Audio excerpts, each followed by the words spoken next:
Hello दोस्तों, स्वागत है आज के एक नए और इम्पोर्टेंट वीडियो में आपके अपने चैनल कंप्यूटर हेल्प डेस्क पर।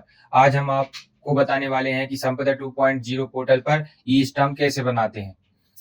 यह वीडियो उन सभी लोगों के लिए है जो किसी भी उद्देश्य के लिए ई स्टाम्प बनाने का तरीका समझना चाहते हैं। तो चलिए शुरू करते हैं बिना देरी के। सबसे पहले हम संपदा 2.0 पोर्टल को ओपन कर लेंगे।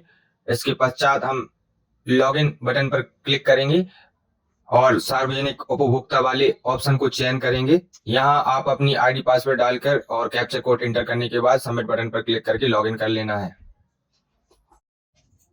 इसके बाद हमें मेन्यू बार में ई स्टाम्प का ऑप्शन दिखेगा, उस पर क्लिक करेंगे और ई स्टाम्प शुरू करें ऑप्शन को चयन करेंगे।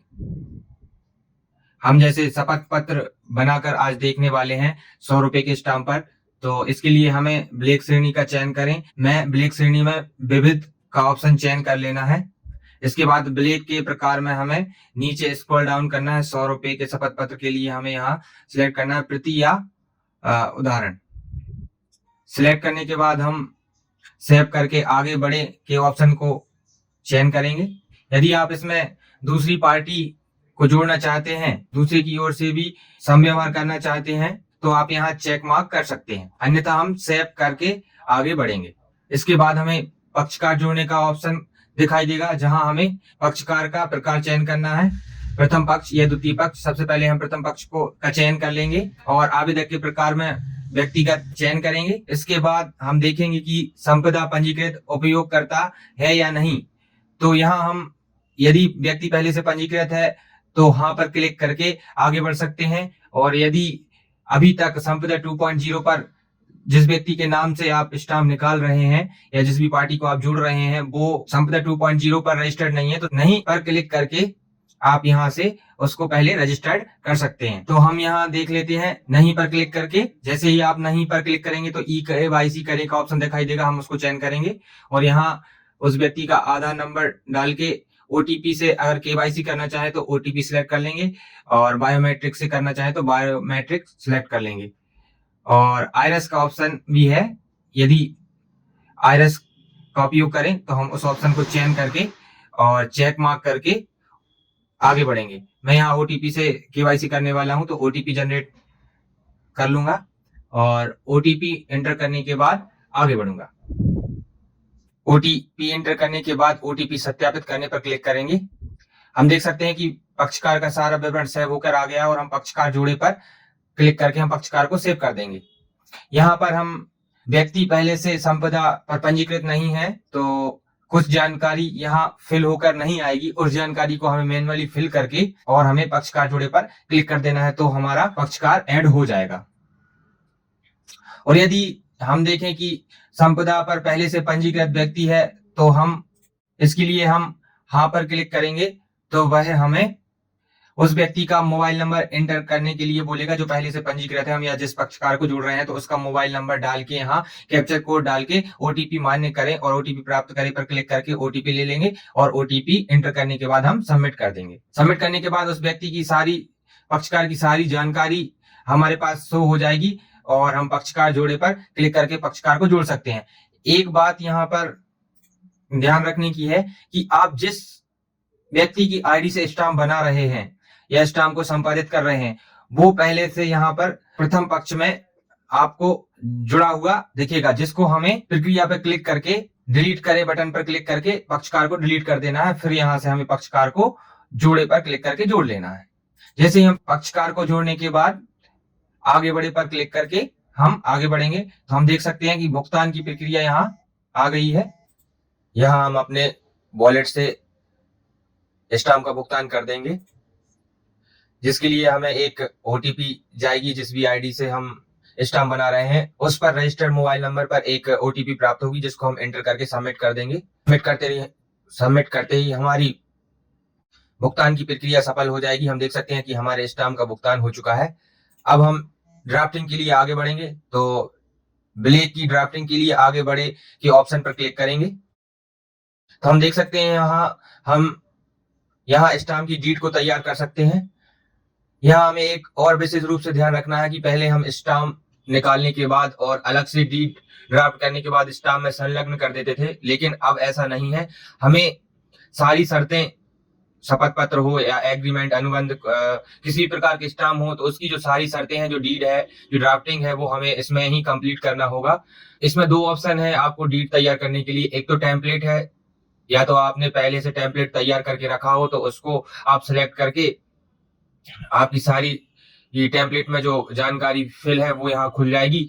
उसमें आप जो भी सुधार करके इसमें डालना चाहते हैं तो डाल सकते हैं, और आप यहाँ मैनुअली टाइप भी कर सकते हैं। तो मैं यहाँ एक डीड को पेस्ट कर लेता हूं, जो मैंने पहले से बना के रखी हुई है। आप अपने अनुसार बना सकते हैं। मैं 100 रुपए के स्टाम्प पर एक शपथ पत्र संपादित कर रहा हूं, जिसके लिए मैंने डीड अपनी पेस्ट कर ली है। आप चाहे तो मैं अलग से कैसे डीड टेम्पलेट तैयार करते हैं, अपने जो पहले से बने रखे हुए वर्ड फाइल है उनको कैसे इसमें कन्वर्ट करना है, इसके लिए भी एक वीडियो बना दूंगा। अभी हम आगे बढ़ते हैं। यहाँ हमारे पास ब्लैक दस्तावेज की भाषा में 2 ऑप्शन है, अंग्रेजी और हिंदी। आप चाहे तो हिंदी रख लें, आप चाहे तो इंग्लिश रख सकते हैं, जो भी आपको भाषा में स्टाम्प चाहिए हो। तो देख सकते हैं, अगर हिंदी करेंगे और ब्लैक देखेंगे तो आपका सारा स्टाम्प हिंदी में दिखाई देगा। मुझे यहाँ इंग्लिश में आवश्यकता है तो मैं इंग्लिश पर क्लिक करके ब्लैक देखूंगा और अंतिम सबमिट करूंगा ब्लैक को।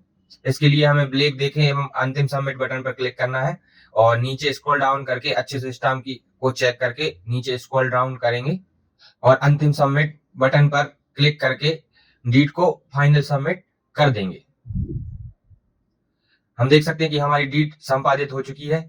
अब आती है पक्षकारों की ई साइन की प्रक्रिया। जो भी स्टाम्प में पक्षकार जुड़े हैं, हमें उनके यहाँ ई साइन करना है। तो जैसे ही हम ई साइन करने की प्रक्रिया वाले ऑप्शन पर क्लिक करेंगे तो हमें यहाँ इस शपथ पत्र में एक व्यक्ति, एक पक्षकार दिख जाएगा जिसके हमें ई साइन कराना है।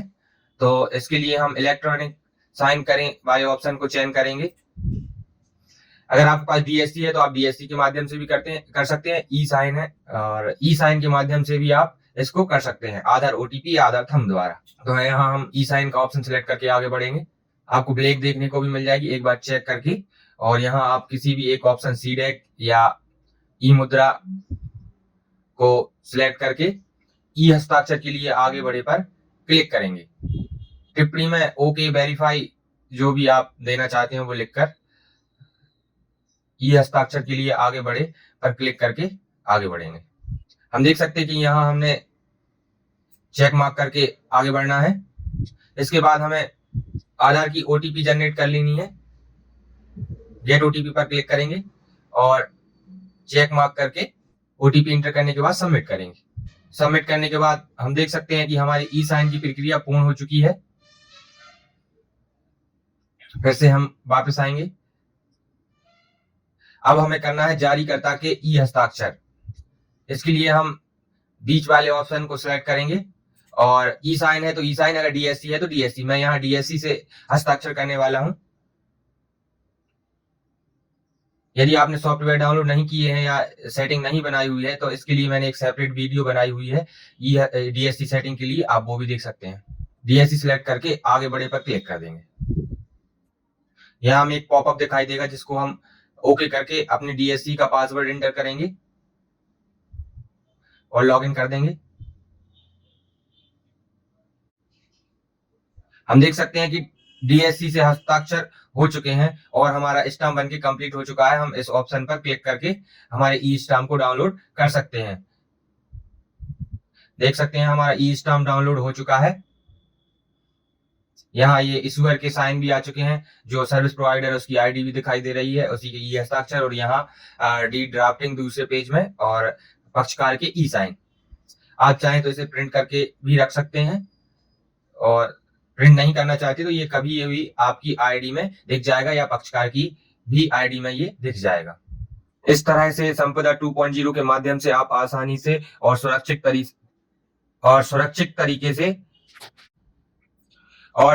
तरीके से ई स्टाम्प बना सकते हैं। तो दोस्तों, यह थी संपदा 2.0 पोर्टल पर ई स्टाम्प बनाने की पूरी प्रक्रिया। अगर आपको यह वीडियो पसंद आया हो तो लाइक और सब्सक्राइब करना ना भूलें। मिलते हैं एक और अगले वीडियो में। धन्यवाद।